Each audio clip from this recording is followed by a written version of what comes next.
Hi, everyone, and welcome to the Just Like You show. I am your host, Alexis Christine, and I am a spiritual mindset coach and Reiki master, helping women break through their limiting beliefs, rewire their brain, and manifest the life of their dreams. Just Like You is a podcast for all of the divine souls looking for guidance on their healing and ascension journey. We explore the depths of the universe, hold space for vulnerable conversations about spirituality and self-development, delve into the esoteric things like how to manifest, star seeds, the astral realm, and shed light on taboo topics such as plant medicine and so much more. I am honored that you are here to take this journey with me. I want everyone listening to be able to leave each episode feeling inspired and having learned something tangible to take away into their day-to-day life. If you feel called to work with me or explore this work deeper, please reach out at imalexischristine.com, or you can DM me on Instagram at iam.alexischristine.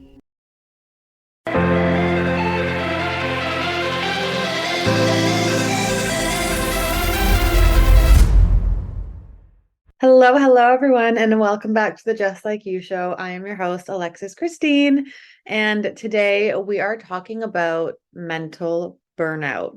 And this is a big topic for so many of us at the moment because with the pandemic in 2020, we all transitioned into work from home, and it just created this massive rise of mental burnout because people did not know how to set boundaries. It was like you were constantly in the office because you were at home with your laptop, and basically the work-life balance just kind of went completely out the window.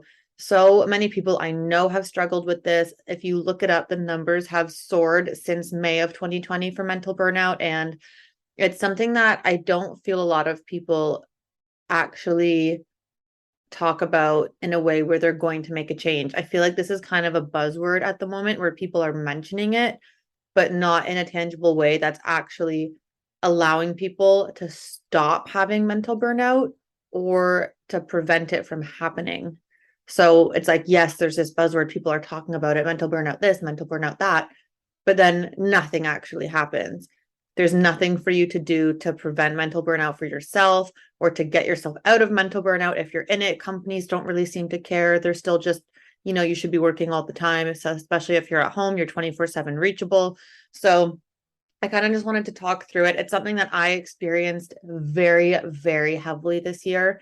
My workload corporately doubled. So that was a lot to deal with. I'm a one-person team and I was already kind of at bandwidth. So doubling that was intense for me with the addition of my online coaching business and having clients one-to-one, doing this podcast. There were just so many things on my plate, and I definitely went into several bouts of mental burnout. I think I'm going through another one right now, just with all the traveling I've had to do for work as well. And people coming to visit from other countries. And I just, when you just don't feel like you have a second to yourself to just like take a breath, it's just constant nonstop.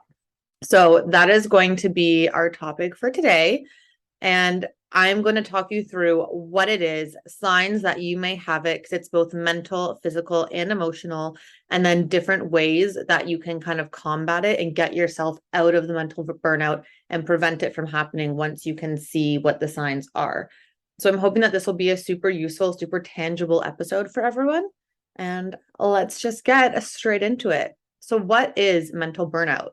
Very simply put, if you want the dictionary definition, it's mental, physical, or emotional exhaustion due to overworking. So this generally will be from your job, but it could be from other things as well. It could be from social media. If you feel like you constantly have to have a presence, you constantly have to be posting, have to be engaging, or you have to keep up to what everyone else is doing, that can cause social burnout too, because it's the stress and the pressure that's put on you for an extended period of time. So it can be work, it can be social, it can be things even at home. So if you're constantly having to run the household, look after everything, do everything for your kids, for your partner, whoever it is, constantly clean the house, get all the tires changed on the cars for those of us who live in a summer, winter climate, just the constant nonstop to-do list that kind of never runs out. That's what causes the mental burnout. So it's when you're exhausted due to overworking in any area of your life. And the signs of it will be different for everyone. Not everyone will show it in the same ways, but essentially the mental signs of you going through mental burnout. And this can show up in every area of your life. Lack of interest. So if all of a sudden you just have no interest in doing anything, you have no drive, no excitement to do things that you were super into before. Lack of motivation, same thing. So if there's something that you used to love doing all the time and you're finding yourself just not having the motivation to do it, you don't want to do it anymore. Those can be signs of mental burnout. Dreading your work. Okay. So this is different from just hating your job. Like if from day one you've just hated your job, you don't like the people you work with, like that's totally different. But if your job is something that you found joy in before, or you didn't mind doing, like it was like a nice thing to kind of pass the time. And now you're finding yourself dreading actually doing your work, doing your job, going into the office, meeting with people. That's another sign of mental burnout. Procrastination. So I know that procrastination is just a thing that we tend to all do anyways. But if you're finding it to be like uncontrollable procrastination, so it's like no matter what it is, no matter what you're doing, you're just always pushing it to the last second, and that's not normal for you. That's another sign. Forgetfulness. Okay. So if your brain just can't remember things anymore, that's 1000% a sign that you're mentally burnt out. And the inability to process new information or feeling like you're not capable of doing anything new, that is a huge sign of mental burnout. So if people are trying to teach you something, or they're explaining things to you, or like, and you're just not understanding the process, like there's explaining it to you 5 different ways, 5 different times, and your brain is just mentally like not processing it, not understanding, that can be a sign of mental burnout. So those are some mental signs. The physical signs are a lot easier to identify. So bad sleep patterns, or like not being able to sleep, having insomnia, being awake all night, your brain constantly like running through things, constantly feeling exhausted, which is something that I deal with. I'm just like yawning all day. I feel like I never have energy to do anything. I have to force myself to get up and do things. That is a sign of mental burnout. Appetite changes or weight loss or gain. So if you find that all of a sudden you're hungry all the time, or you're never hungry, that is a sign of mental burnout. It's the stress, the cortisol in your system, either making you really hungry or just like pushing it all away. And again, that can result in weight loss or weight gain. And then just like random health issues. So if you're getting frequent headaches, or if you're finding that your immune system's just like taking a beating and you're constantly getting colds, constantly getting sore throats, or your nose is randomly getting stuffed up, those can all be signs of mental burnout as well. And then the emotional side, where it's difficult. If you are starting to find yourself getting anxiety, or you find yourself going into some sort of depression or low moods, or if you're really quick to anger all of a sudden, all signs of mental burnout. Feeling constantly overwhelmed is a sign of mental burnout. This is something that I really struggled with, the isolation. So if you're feeling antisocial and you find you're isolating yourself, that is a sign of mental burnout. And that can look like having conversations with people is hard for you. It feels like mentally draining to speak to other people. You start ignoring messages on your phone. You don't have the mental capacity to even respond to a text message. You're bailing on plans because you don't have the mental capacity to go out and be social and do things outside of your own home. You just can't even look at social media because everything you read, all the captions, all the messages, everything is just overwhelming, and you push it away. That is mental burnout. And then not being able to process new stressors. So there's little things in life where they're stressors, but they're good stressors. So if you're, for example, like watching a movie and you don't know what's happening, that puts a stress on your body, but it's like, it's a good stress, right? Like we all love that, the excitement of experiencing something new. So if you're experiencing mental burnout, you're not going to be able to do that. And I went through this firsthand. There was a period this year, I think it was in May, where I was experiencing such intense mental burnout. The only thing I could watch was Gilmore Girls. And I've seen it before, and I was just watching it on repeat because I knew exactly what was going to happen. There were no surprises. It felt comforting to me because my brain physically could not process anything new. I could not put on any other show and have the stress of not knowing what was going to happen. I mentally could not do it. So that is an emotional sign of mental burnout. And there's some causes for mental burnout. And like I mentioned before, it's mental, emotional, physical, and it's basically having stress or pressure on you that lasts for too long. So that's what causes the mental burnout. And like I'm like, a little bit of stress is good. A little bit of pressure is good. It can help you get things done. It can help you do your best and learn things and push you to be a better version of yourself. But when the stress and when the pressure is on you for way too long, it becomes too much for your system to handle. Your adrenals are so out of whack, like everything is just off. And that's what leads to the burnout. Your body can't deal with it anymore. And it just says, this is enough. And it stops being able to process things properly. And you get into the burnout. And it can also look like having a workload that's too big. So if there's no actual direct pressure or anyone like telling you have to do things all the time, if you just have too much stuff to do and you're constantly feeling like you're never going to get to the end of your to-do list, there's always something to be doing, like you can never take a break, that is a form of stress and that is a form of pressure. Same with having no recognition or appreciation for your job or for what you're doing. You can feel like that's a lot of pressure on you because whatever you're doing is never good enough. So you feel that pressure to continue to do more and to continue to be better, even if there's no one there specifically putting that pressure on you. The lack of appreciation or the recognition or a thank you or a good job subconsciously gives us that, holy shit, that wasn't good enough. I have to do better. And then there's just people putting high pressure, unrealistic expectations on you to do things that also can cause a lot of stress and pressure. And then when that lasts for too long, again, causes the mental burnout. So these are some ways in which you can be stepping into the mental burnout. So I would just take a second to look at your life and think of the areas here where you might relate to some of these so that you can see, or like, I guess, catch before it happens when you might be entering into mental burnout, or if you're already there, like you can see where your causes are and where you can start to make changes. And then being able to overcome mental burnout, honestly, is a very long process. It is 10 times easier to prevent it rather than to get yourself out of it once you're in it. But I'm going to give you some tips and some ways to be able to kind of work through this. And if you are in it, start to slowly pull yourself out. And like I said, it will not be a quick process. It'll take some time. It'll take some effort, but you will get there. It'll happen. If you put the time and effort into it, you will be able to get there. So the first thing you want to do is you want to make a plan of what it actually is that you need to do and set a realistic expectation on when it needs to be done by.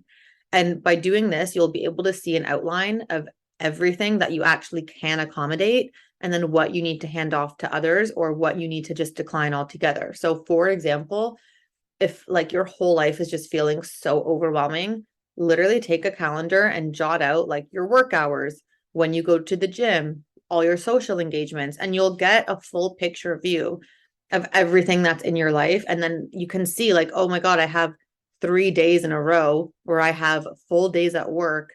I have to get up early for the gym and I have to do stuff socially in the evening. You can see right off the bat that it is just way too much in those 3 days, and you can start rearranging things. So maybe you move your gym to a different day so you get that extra sleep. Maybe you decline the social engagement because you need some time for yourself. So you will be able to build out a clear picture, see where the areas are that are kind of overwhelming you, where you just have too much going on, and then you'll be able to make a plan based on that and see the areas where you need to kind of pull back a little bit. And like, you can be selfish in this moment. It does not matter what anyone else thinks or feels except for you, because if you are not mentally okay, your mental health needs to be your number one priority. So when you're doing this, if you do start declining social gatherings, or if you need to take a day off from the gym, for example, or I mean, depending how flexible your work is, maybe start work a little bit later or take like a little bit of a longer lunch, do that for yourself. The second way to help prevent / overcome the mental burnout is to meditate. And I know I've talked about meditation a lot on this podcast, but it honestly is an incredibly helpful way to clear your mind, to calm your nervous system, and just kind of get out of your head a little bit, which I know sounds counterintuitive because when you're meditating, you're literally like in your head. But it is scientifically proven to decrease anxiety, to decrease stress in your system. And it's honestly just one of the best ways to kind of quiet your mind, bring yourself back into yourself and just relax. And it doesn't have to be sitting and shutting your eyes. Like, there's so many different ways to meditate. You can pop on a guided meditation where it'll like walk you through things. Anything that basically is bringing you into the present moment is a form of meditation. So if you want to go for a walk and like listen to a podcast or just have some binaural beats in the background, that's bringing you into the present. You're focusing on going for the walk. Don't text, don't be on the phone having like a phone call, like just spend that time to yourself. That is a form of active meditation. Things like climbing. So when you're rock climbing and you're literally on the wall, like the only thing you can focus on are the holds that are in front of you on the wall. You make one wrong move and you fall. So that's another form of active meditation. You're so in the moment, you're so in the present. You don't have you don't have time or any opportunity to think about anything else except what is right in front of you. So meditation can look like so many different things. If sitting there, shutting your eyes and just like breathing does not feel like a vibe to you, look at different ways you can do active meditations or different types of meditations. There's some even chanting meditations where you like literally yell. If you don't want to do it out loud, you can do it in your head too. So there's so many different ways, but it will definitely help clear your mind, calm your nervous system a little, and just like get yourself back into a good headspace.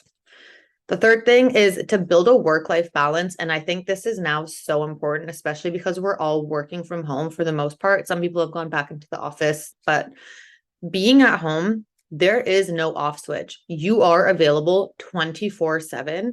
And if you don't set boundaries and take a hard stop on your work hours, you will never stop working. And I think a lot of people noticed this at the beginning of 2020 when we all started working from home. You have your computer right in front of you, you have your phone right beside you. There's no commute in and out of the office. There's no set designated work area unless you have a built-in office in your house that you can leave when you're done working. And you have this feeling of guilt of like, oh, well, I'm home. Like I might as well keep working. I might as well I have so much to do. I might as well just keep doing it. And then you don't allow yourself the time to actually live your life. So building that work-life balance for yourself, telling people on the team, hey, look, the workday ends at this time. I will not be available after that. Like giving yourself a hard stop for your work hours, making sure that you take breaks throughout the day. Every half hour, just like take a break, get up, walk around the house, like literally just do a lap and then sit back down, like get your eyes away from the screen. Every couple hours, step outside, breathe in the fresh air, ground in the earth, maybe go for a walk around the block, like just get yourself out of the environment where you can take a breath, take a break and detach from work a little so that you do have that work-life balance. Because if you were in the office, I mean, I guess not all offices would be like this, but if you were in the office, you would have time outside on your commute. You would have time in the office where you're chatting in the kitchen with your coworkers, or you're like walking by and you stop at someone's desk and have a little chit chat. Like, unless you're just for some reason super swamped and just literally cannot leave your seat, you have those moments in the office where you're conversing with other people, you're communicating, you're not just sitting in isolation all day speaking to no one. So you need to make sure that you're bringing those aspects into your life at home as well. And then when you leave the office, you leave the office. So when you shut your laptop for the day, you shut your laptop for the day, even if you haven't moved from the couch, like you're done. And then the fourth thing is take a break. Okay. Like we are so in this hustle culture where everyone believes that you need to be working 24/7. If you're not working, you're lazy. You're never going to get anywhere. If you're not working evenings, weekends, 24/7, it's not true. Okay. Hustle culture has literally turned everyone into mentally burnt out overworkers, and it is not healthy for your mental health. Not every single hobby you have has to be a side hustle. You're allowed to do things just because you enjoy them, and you don't need to make money from them. And it's also okay not to work. Like it's not lazy if you're sitting down and just chilling when there's things you could be doing, because you do need to rest. It is not healthy for you to be nonstop 24/7 working. And it's actually going to affect you. It's going to affect your business. It's going to affect your personal relationships. It's going to affect your social life. It's going to affect so many other things. And the actual effort that you're putting into your work and the quality of what you're producing is going to go down, because if you're mentally burnt out because you don't give yourself the option to take a break, you're not going to be all there. And the stuff that you produce, honestly, is going to be kind of shit. So taking a break is so important. And literally, I don't know if this means blocking off a couple hours for yourself in the evening to just sit and do nothing, or if it means literally taking a few days off, maybe delete socials from your phone for a week. Like there's so many different things you can do, but it is so important that you literally just take a break and don't feel guilty about it, which leads me into the next thing, is changing your mindset. So if you're taking time off, But the whole time that you're taking this time off, you're feeling like you have to be doing something for work, or you should be doing something for work, or you're feeling guilty for not doing anything, or you feel like you're not doing enough. You're never going to escape that feeling of mental burnout because you're not actually giving yourself the chance to relax and you believe that what you're doing is wrong. So instead of having the stress from work, you're now having the stress of not doing work, and your body is still in that stressed state. You're not actually allowing yourself to get out of it. So it's okay to do nothing, and it will actually help you in the long run because you will be able to be more present in the work that you do when you're done taking your break. And then the last thing is do one thing a week that is for yourself. So a lot of people are like, oh, I would love to do this, but I don't have time. I'm too busy working. Do it. Make the time to do it because your mental health is the most important thing. Yes, you need to work and you need an income because you need to provide for yourself, put food on the table. But if you get to the point where you're so mentally burned out that you can't do the work anymore, then that's at risk anyway. And you could lose your job or you could lose your source of income, and then you're screwed. Because if you're so mentally burnt out, you're going to get to the point where you physically can't do the work anymore and your work quality is going to suffer. And especially if you're an employee somewhere, once you stop being able to do your job, they will not keep you around. You guys are so replaceable. We all are. In any corporation, no matter what it is, you are replaceable. The moral of the story is that if you're not doing your job properly, then they will be able to find someone to replace you. So if you're allowing yourself to be mentally burnt out and allowing the quality of your work to suffer, then you're at risk of losing your job and being replaced by someone else. So take the time to do something for yourself, whether that's a yoga class, whether that's going to see your favorite movie, whether that's popping to the farmer's market on a weekend or taking like a weekend away somewhere. Doesn't have to be far. It can literally be like where I am, literally just driving up to Niagara for the weekend or even for a day trip, like just something for yourself that will nourish you, that you enjoy doing, that makes you happy, and that can take you away from the stress of work. So those are all my tips. I hope that you guys found them helpful. If you guys have any questions about this, please feel free to DM me on Instagram at I am Alexis Christine or at the podcast, the Just Like You Show. I'm more than happy to give any more advice, answer any questions. And again, if you guys like the podcast, please give us a rating, share it with your friends, and help us just help more people along this journey. I hope that you guys found this helpful and that hopefully you're not experiencing mental burnout, but if you are, that these things will help you get yourself out of it so that you can live a more fruitful life. And yeah, that's basically it for today, guys. The light in me acknowledges the light in each and every one of you. And I hope you have the most wonderful day coming from someone just like you.